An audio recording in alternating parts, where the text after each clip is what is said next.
Pero ito ng mga practical na pamamaraan kung bakit ba yung mga Filipino-Chinese po ay nagiging successful.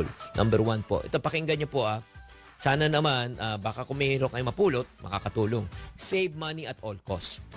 Ang unang priority na mga singkit na katulad po namin ay pag-iipon muna. Oo. Like for example, ang mindset po namin ganito, income minus savings equivalent to expense. Income minus savings equivalent to expense. Hindi kami pwedeng gumastos na hindi kami nag-iipon.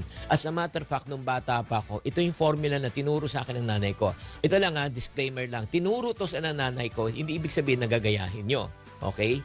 Ang formula na tinuro po sa akin ay 50-25-25.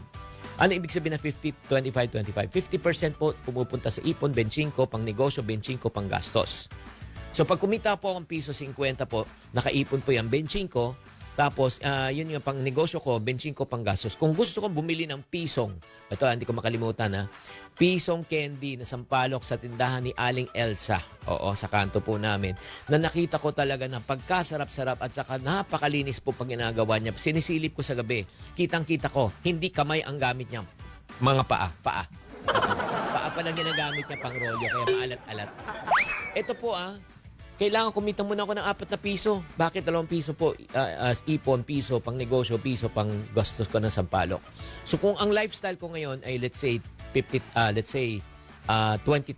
Ang ibig sabihin niya, kailangan kumita ng 80,000. 80,000, 40,000 ipon, 20 pang negosyo, 20 pang gastos ko. Kaya nga importante po, priority mo na ipon. Kasi pag ginawa po natin yan, may matitira. Pero pag inuna natin ang gastos, di ba, bago tayo mag-ipon, mauubos yan.